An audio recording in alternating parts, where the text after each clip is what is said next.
ಭವ್ಯ ದಿನವೂ ಸಮೀಪಿಸುತ್ತಿದೆ. ಪ್ರತಿ ಮನೆಯೂ ಮನವು ಸಂಭ್ರಮಕ್ಕೆ ತಯಾರಿ ನಡೆಸಿದೆ. ಇದು ರಾಯರ ಆರಾಧನೆ. ಮಂತ್ರಾಲಯದಲ್ಲಿ ನೆಲೆಸಿದ ಈ ದಿವ್ಯಾತ್ಮನ ಆರಾಧನೆ ಎಂದರೆ ಕೇವಲ ಆಚರಣೆ ಅಲ್ಲ, ಇದು ಪುಣ್ಯ ದಿನ, ಸಂತೋಷದ ದಿನ.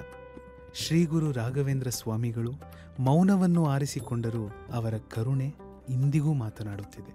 ತಂಜಾವೂರಿನಲ್ಲಿ 12 ವರ್ಷಗಳಾದರೂ ಮಳೆ ಆಗಿರಲಿಲ್ಲ. ಆಗ ಅಲ್ಲಿನ ರಾಜ ಶ್ರೀರಾಯರಲ್ಲಿ ಪ್ರಾರ್ಥಿಸಿದನು. ಮಳೆ ಸುರಿಯಿತು, ಭೂಮಿಯು ಹಸಿರಾಯಿತು. ಇದು ಮಾಯೆಯಲ್ಲ, ರಾಯರ ಅನುಗ್ರಹ. ಇಂದಿಗೂ ಎಲ್ಲಾ ಪ್ರಾರ್ಥನೆಗಳಿಗೂ ರಾಯರು ಉತ್ತರಿಸುತ್ತಿದ್ದಾರೆ. ಕೋಟ್ಯಾಂತರ ಭಕ್ತರ ಕೋರಿಕೆಗಳನ್ನು ಈಡೇರಿಸುತ್ತಿದ್ದಾರೆ. ಬನ್ನಿ, ಶ್ರೀ ಗುರು ರಾಘವೇಂದ್ರರನ್ನು ಆರಾಧಿಸೋಣ. ನಂಬಿಕೆಯ ದೀಪ ಬೆಳಗೋಣ. ನಾಮಸ್ಮರಣೆಯ ಮಾಡೋಣ. ಭಕ್ತಿ ಭಾವದಿಂದ ಆರಾಧಿಸೋಣ.